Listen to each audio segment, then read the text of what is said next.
for me, there's just, as a gay man, as a queer guy, there's been a lot of desire to talk about mental health outside of just HIV. Because HIV was important for our community and continues to be. We're disproportionately affected. However, I think people still think gay men and HIV, they equate these things together. And there's more to us, than this one history. Hi, I'm Tamara, and this is TELUS Talks with Tamara Taggart. Mental health isn't just personal, it's also political. Author and psychotherapist Rahim Thawer joins us to discuss his new book, The Mental Health Guide for Cis and Trans Queer Guys. We explore how shame, identity, and systemic oppression shape mental well-being. Whether you're part of the queer community or want to better support those who are, Rahim will deepen your understanding of what inclusive mental health care should look like. I hope you enjoy the conversation.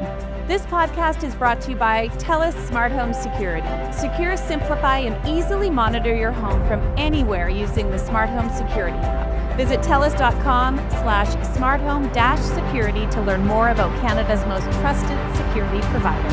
Hi, Rahim. It's so good to see you. So good to be here. Thanks for having me. So you have a new book. It's called The Mental Health Guide for Cis and Trans Queer Guys. It's true. I do. It's true. It just came out June 1st, and I'm super excited about it. What made you want to write this book? Why this book? Well, we talk a lot about mental health, and around the pandemic and the conditions of lockdown, one good thing that emerged was that the literacy around mental health really increased. People were talking more about disconnection, longing, anxiety, anticipatory grief. People didn't say that word, because who talks like that? But in many ways, people were thinking, what if bad things happen? Or there was language of ambiguous grief, I'm losing a sense of normalcy. Anyway, in that whole spiral, I was thinking about workshops I had done in the past about mental health in queer guys, and in particular, things in our subculture and our environment that impact our mental health outcomes. And I wanted to bring more nuance to the conversation of mental health. So with the increase of mental health literacy, people will say things like, I'm anxious, I'm depressed, or, if somebody's a more well-read, they might say, I'm connected to my shame or my inner child. However, I think what drives our mental health outcomes is very much rooted in the subcultures we operate in. We all navigate something that's more dominant and something that's more subcultural and smaller. And for queer guys, I was thinking about what it's like for us to grow up in a straight and cisgender world and get messages about how to be, what progress looks like, what masculinity looks like, what relationships should look like. And then coming out, we're socialized into a new community where there's new values, a new history, a new political history. And with that comes new norms about casual sex, about masculinity, about bodies, substance use, non-conventional or non-traditional relationships. And so I was thinking, all of these things that exist in our subculture are part of our mental health outcomes. And it's specifically about how we navigate them, right? It's not about having or not having something. Like, for example, if you talk about, the public health model of social determinants of health, people will say, if you have housing, if you have employment, if you have a sense of belonging, those are good for your health outcomes. In this book, it's not about having or not having. It's about how you move through it. So, for example, in queer men's subculture, there's a lot of emphasis on bodies, and it's a body conscious culture. Now, there's lots of reasons for that, and I talk a bit about that in the book. And it's not about whether you have a six pack or, one big ab like I do. It's really, how do you move through that culture, right? How do you work through those messages? How do you access desire for yourself? What do you tell yourself? What is your relationship to food, the gym, other people, etc.?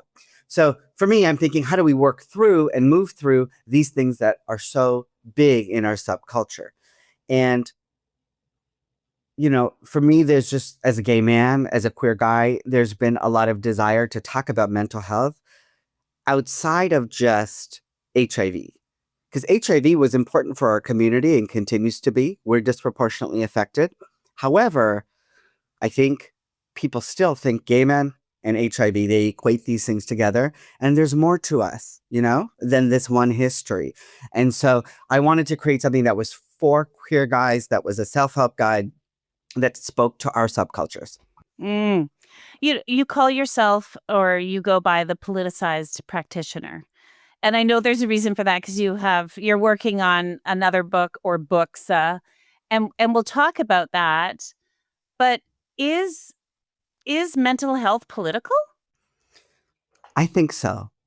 I would say very much so. And so when I'm thinking about what's driving our mental health, I'm thinking about our environment, right? So if I'm in an environment where I don't get promoted, or I experience a lot of microaggressions around race or homophobia or transphobia, if I'm in an environment that is really fat phobic or has a lot of unhelpful messages about masculinity, sure, there's something individual about that I have to do, but it's also in our environment.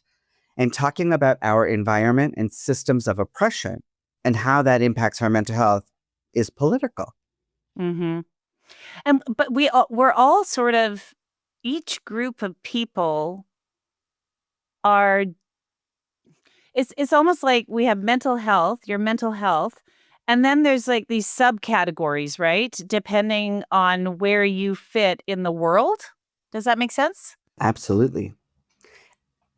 And Yeah, no, I'm looking towards to you, because I'm like, a lot of things you're talking about, I'm a cis white woman, so I'm going, oh yeah, I worry about that, and I worry about that, and I worry about that, right? These are all universal feelings, but then when you break it down, what you might experience as a brown gay man is very different than what I am going to experience, but we have a lot of crossover. totally. And I think here's the thing. We don't need to say that, because this person carries more marginalized identities, um, that they're going to be worse off, or their mental health is going to be worse than somebody else's. What's important is that a therapist or, a self-help book recognizes the context in which you operate. So you might be a cis white woman, but if you think about your subculture and where you operate, you're going to still experience like sexist microaggressions. You are the target demographic for wide-scale fat phobic messaging. And you're a target demographic for big companies that want to sell products after they make you feel bad about yourself. You know what I mean? Yeah, you're so right. Yes, yes, of course. And so you would need a therapist or a book that acknowledges this context to take some of the pressure off. Because you could say, I want this kind of body, and that's fine. But it's nice if somebody else helps you recognize that pressure comes from other places, and it can be experienced as a kind of violence, as a kind of toxicity in your life. Yeah. Okay, so you're a social worker. Correct. And you're and like I just think social workers are Magical. I do. I was going to say inherently good people, but I mean, and I know I'm painting like, a group of people with one brush, but I have interviewed other social workers who have written books, and I just find them to be very meaningful in a different way, because social work is it's different work. So how would you describe what a social worker does, or what is your social work background, sort of? Yeah, that's a great question. So there's what I do right now is considered clinical social work, psychotherapy. And so that's similar to somebody who has a counseling psychology background. However, the training is a bit different. Social workers are like the entry point into the work is about systems of oppression and talking about how some groups are disadvantaged because of our society and histories of power imbalance. And because that's the entry point, we're also, that's the entry point, and we're uh, prepared to work in various roles. So psychotherapy is one role, but, working in hospice, in end of life care, working in family reunification through child welfare, working in assertive community treatment teams, for people with schizophrenia, working in harm reduction. There's many roles, many hats a social worker can wear. And for me, it's been program coordination. It's been mental health for newcomers, LGBTQ folks. It's been running groups, working in the HIV sector. I did some work with children and families and child welfare. So the social work degree is actually quite versatile, and it's an entry point into many things. And I appreciate the anchoring it has in social justice. Mm, I love that. Yeah. And so, you mentioned HIV, and we should just, go back there for a second, because it is eh, I mean, it's crass to say this, but it's branding, right? It's been branded as like this is what it is. And I mean, I know we've come a long way, but in some ways we haven't lost that stigma. Is it safe to call it a stigma? Absolutely. Um, part of my, so I worked at a sexual health clinic where I did HIV and STI testing. I was also like a counselor, but they trained me just like one of the nurses to do the testing. Um, and this was back in 2013 to 2015, roughly. And at that point, we had good treatment. We didn't have the prevention technology we have now, like PrEP, like the daily pill or the injection. That was still being tested, but we had good treatment. And so when you have good treatment and people who are infected and living with HIV are on treatment, they actually cannot transmit the virus. However, when I was doing testing and guys were testing positive, some of the first things they were worried about was, will anyone love me? Will my family accept me? Will I have to disclose this? Because in Canada, not disclosing HIV, even when there isn't a risk of transmitting it, not disclosing it can leave you open to a criminal charge. So it has this like layered complexity to it. And it's, even though we've had new technologies, even for gay men, that it affects how they see themselves.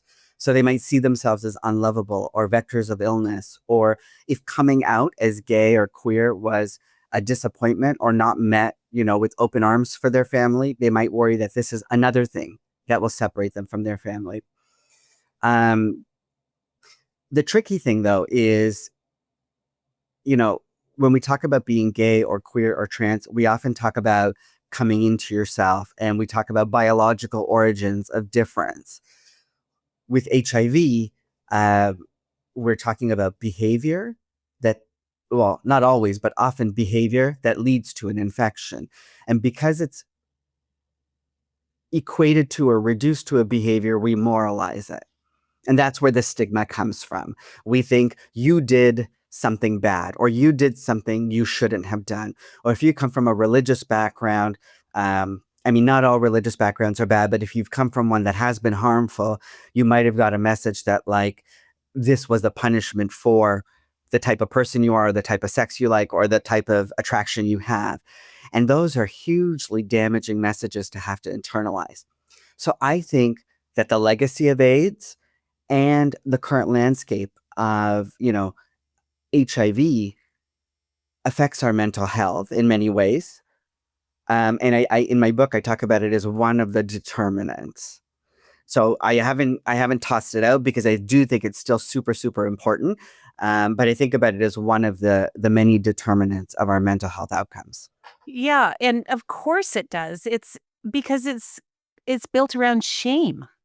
Yes. And shame is I mean, shame is what keeps you home. Shame is what keeps you quiet. Shame is what keeps you sad. Shame is what keeps you hidden. Yes. I'm so glad you said that because chapter one is about internalized shame. And for if we're thinking about queer guys, like generally in our world, I know the West thinks that we're like super liberated and like progressive, and we're not really. Like we're quite a sexually repressed culture.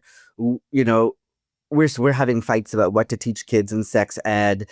I meet lots of people who are, well educated, high powered, have lots of money, have traveled the world.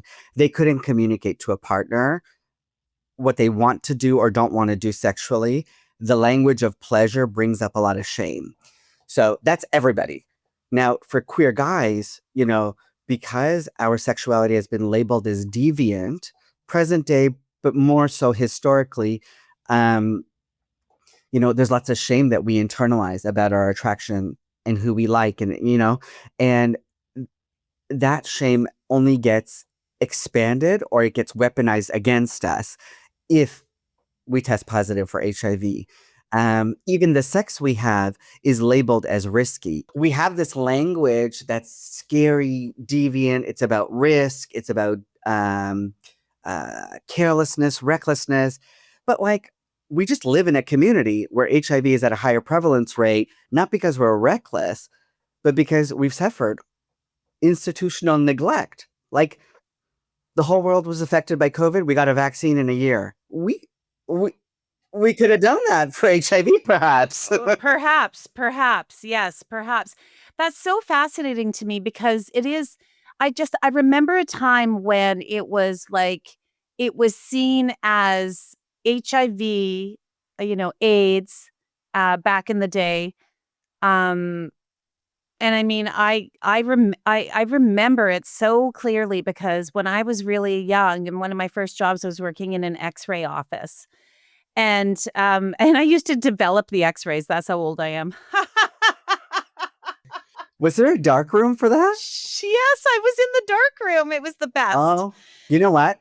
Your gay male counterparts were also in dark rooms, but they were for something else. Exactly.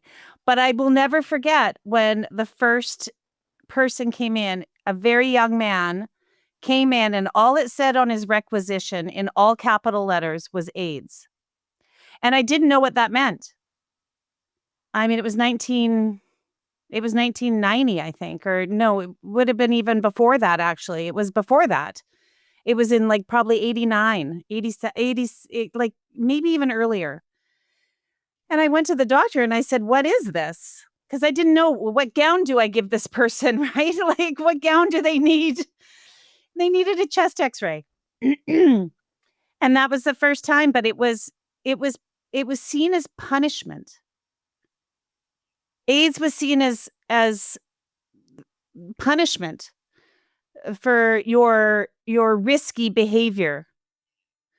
And that is a shame that has been, to me, just from the outside looking in, and I'm not sure, the question is, how do you get past this, is my question.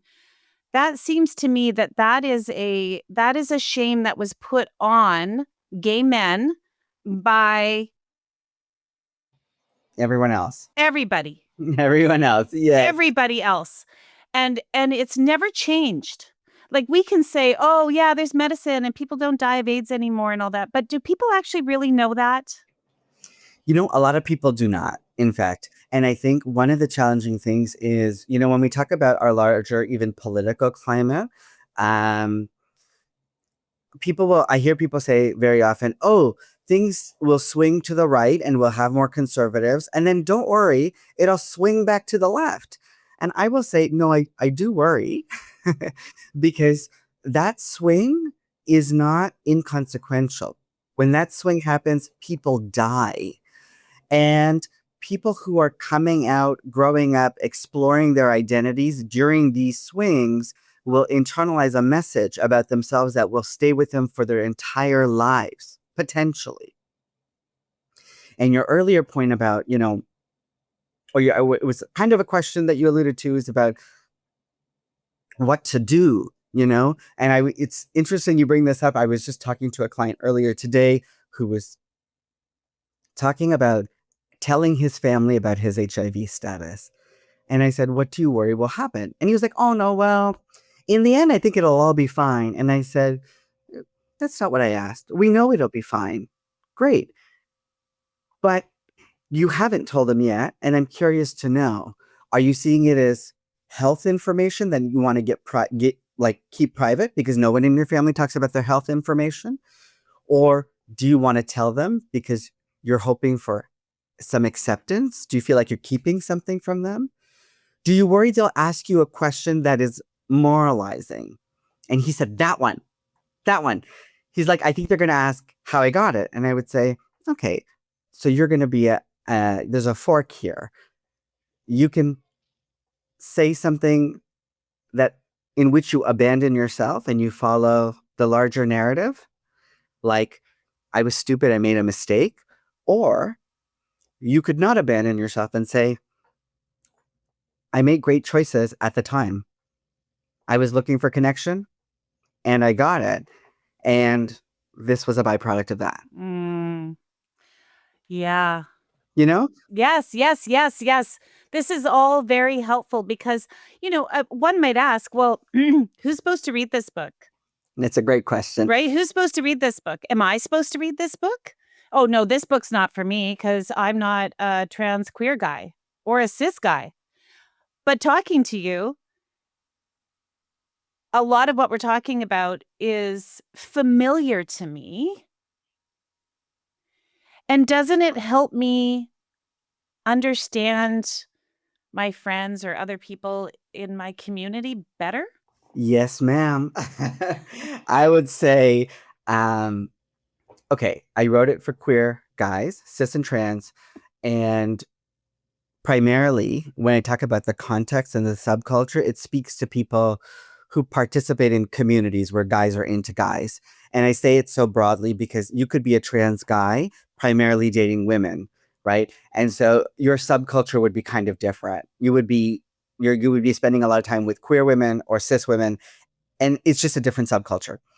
So guys into guys, I speak directly to them. And I think explaining some of the things around internalized shame, the legacy of AIDS, disenfranchised grief, aging, etc., will hit differently for them. However, if someone in your life is a queer guy, I think it's still very valuable. If you're a therapist and you're going to work with people who are, gender and sexual minorities, I think it's very useful. There's concrete tools in there you can use. If you are somebody who's just like emotionally curious, you could read it and then think to yourself, what are my determinants of mental health? What determines or drives or influences my mental health outcomes? What are the things in my subculture? So if you're part of a church community, you are part of, if you're part of a church community, sometimes it's participating in a way that has to do with status. People don't like to hear that, but it's a true thing. We talk about fundraising, volunteering. So you might call it status, you might call it optimal participation, whatever it is for you, because you're doing a good thing, you're a good human, but how you show up in a social space and how you don't affects your mental health.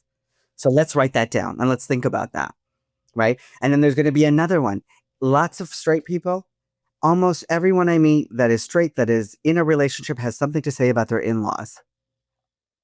Write it down, because that is part of the subculture you live in. It's a community where you're navigating acceptance, criticism, being good enough, being welcomed in or ousted out. There's all kinds of things there. Write it down and talk about what it is you need to achieve or how you move through it. So anyone can use this exercise to think about their subculture and what drives their mental health outcomes. Mm-hmm, mm-hmm. I want to ask you about CBT, but before I do that, we always like to thank our guests for being here. So we asked them to choose a registered Canadian charity of your choice. You chose Planned Parenthood Toronto. We're going to make a donation in your name to Planned Parenthood Toronto. So thank you for choosing them. Well, thank you. I'm glad. I really appreciate that. CBT. Maybe there's people out there that don't know what it is. I am very familiar. Very, very familiar. this is a big tool in your book, right? So what is cognitive behavioral therapy if someone is listening and they have no idea what that is, never heard it before? Okay. So CBT, or cognitive behavioral therapy, it is about, at its basic roots, recognizing and understanding the connection between thoughts, feelings, and behaviors. So if I feel anxious, I might ask, what do I think when I'm feeling anxiety? And in that situation, how do my thoughts influence my behavior? So, for example, if you say, Rahim, how do you feel about going to a place you've never been? And I said, oh, I feel a bit anxious. You might say, what do you worry will happen? Or what are the thoughts you experience? What comes up for you? Oh, I'll be rejected. I won't know anybody. And you might say, okay, if you don't know anybody, what is the consequence of that? Or what does that mean for your life? Is that, how will people see you? Oh, I might be seen as a loner. And then I say, give me more. If you're seen as a loner, then what? Nobody will want to be friends with me. Okay, so you're worried that if you arrive at a place alone, people will assume you're not worth being friends with, right? So what does your behavior end up being? Well, I ended up staying home. Okay, so do you actually want to go to that thing? If the answer is yes, let's see if we can change the thoughts a bit. So we would evaluate the thought. If your thought is, if people see me show up to a party alone, they won't want to be my friend. Well, what's the evidence for that? When has that happened in your life? And what is the evidence against that? When has that not happened in your life? And then we want to come up with a balanced thought. So the balanced thought might be, some people might judge me, but others might be willing to be my friend. Or some might judge me and others might also show up alone. Or I can't control if other people judge me. All I can control is whether or not I show up. Now, what's really important is that these alternative balanced thoughts speak directly to your situation and your context. They're not affirmations. They're not like, everybody's going to love you, you're amazing. That's probably not true. Everybody's not going to love you, and you're probably not going to be amazing to everybody. It needs to be specific. So working with thoughts in a way to contain the anxiety so that the behavior can change. That's one of the big objectives of CBT. Now, if your feelings are too big and you can't figure out the thoughts, your entry point can be behavior. So people who experience significant clinical depression often struggle with, if you ask them, well, when you feel depressed, they're like, what are your thoughts? And they'll tell you 20 thoughts because they're always depressed. So that's not going to be as helpful. It's more useful to say, what do you want to do that you think will bring joy to your life or will increase your comfort doing something you're not that excited about? The entry point is behavioral. You're doing behavioral planning, behavioral activation, or behavioral experiments.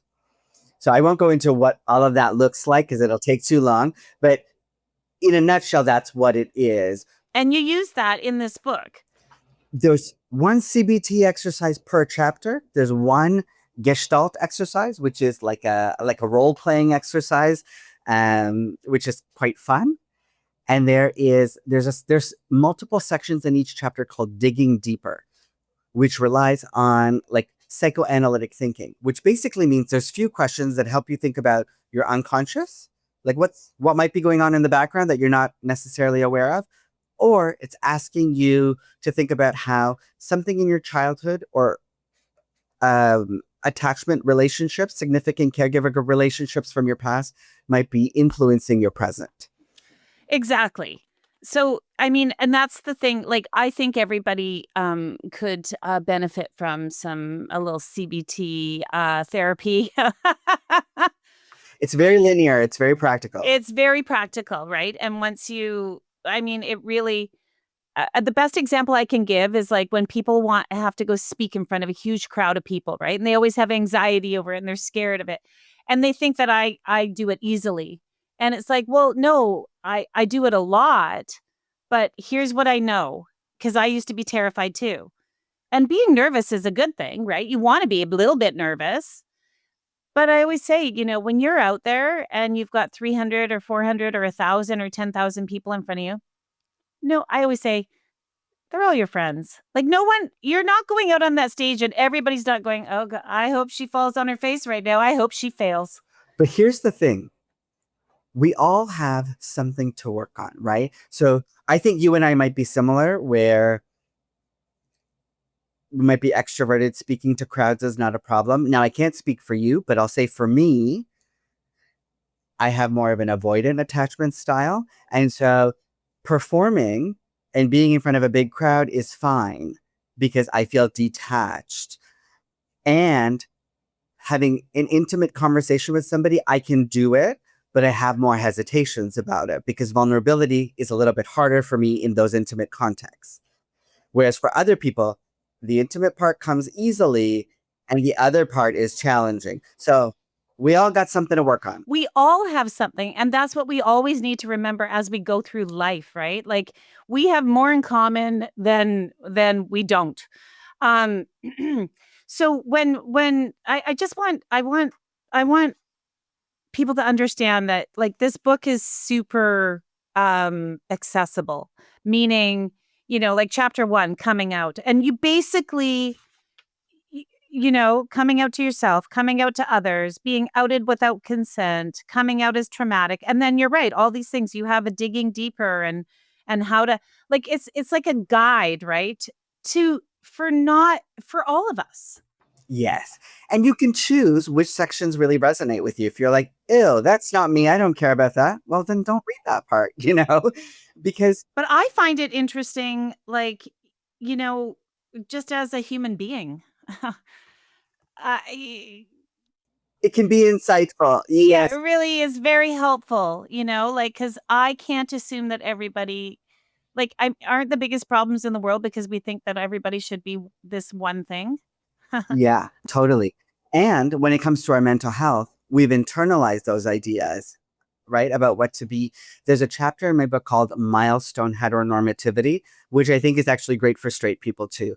It's about how the heterosexual lifestyle, if I may, and its dominance has dictated how we measure milestones and progress in the world and in our lives. And when we don't meet those markers, we don't feel great about ourselves and we feel a lot of shame. And so, we can all think a bit about how we want to reshape those milestones, because so many people will get into a relationship within 6 months, get engaged or married. And maybe it is the right choice. I don't know. But for a lot of people, there's pressure to do that because they're following a trajectory. I do that at this time, and then this other thing happens, and then this other thing. And then they feel a lot of shame when they experience a divorce. And I would say, well, this could be another milestone. You could say, I did that other thing and it was great and I learned from it and now it's done and now I'm learning a different thing and that's a different milestone. Like leaving something when it's not working, an important milestone. Great learning, good for you. 100%. If you challenge that trajectory, that's laid out for you and imposed earlier on, that's not easy necessarily, but it also has some benefits. Also worth thinking about. Absolutely. And so as we're, wrapping up, I just, not everybody can have a therapist because everybody should have a therapist. There's not enough therapists for everybody to have a therapist. And, access is really hard. But you inexpensive and you do like this is accessible. Yeah, look, it's $30 Canadian. If you're listening from the US, it's $20 USD. It is a fraction of the cost of one therapy session. And if you go on the New Harbinger Publications website and just search my name or this book, there is a slew of worksheets that you can download for free in conjunction with the book, including an assessment guide. So that way, when you do go to therapy or you do want to talk about something a bit deeper, you're primed. You've got some tools, right? So I really want to democratize therapy in that way. I want to bring it to the people. We could do it ourselves. So one of the things that, I'd like to do is think about the bright side of things, because sometimes rotten things happen. Life can be hard. It's like, well, what's the bright side? What is the bright side of, what you do for a living? What's the bright side of your work? Um, well, I like to this is a CBT tool, but I like to reframe things, you know? So I work in a community that is marginalized, but I often think about how strong we are, how resistant and resilient we are. When people are struggling with breakups, with infidelity, I'm thinking, yeah, those don't feel nice, but we're working on creating our own path toward innovation in relationships, new ways of being. Um, I also like to think about like how much power we get back with knowledge, tools, insight, and being able to respond to people in our environment as our whole selves. That's so liberating, right? So, yeah, you're going to have some hard times, but if you can work through a bit of your shame, you can show up in the world in a different way.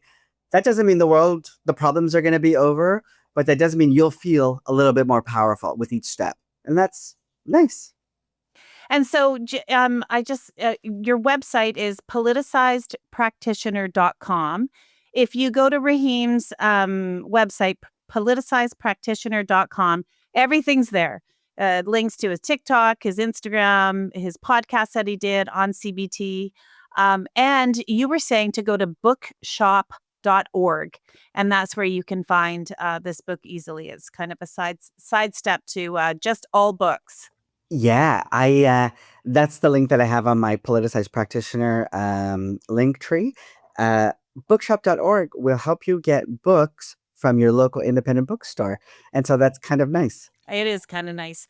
Thank you so much. The book is called The Mental Health Guide for Cis and Trans Queer Guys, Skills to Cope and Thrive as Your Authentic Self. There it is right there. Rahim, thank you so much. Thank you for having me. Take care. Thanks for listening to another episode of TELUS Talks with Tamara Taggart. Be sure to subscribe so you can join us every Tuesday for another conversation. You can also check out our website, telus.com/podcast, and subscribe to our YouTube channel at TELUS Talks.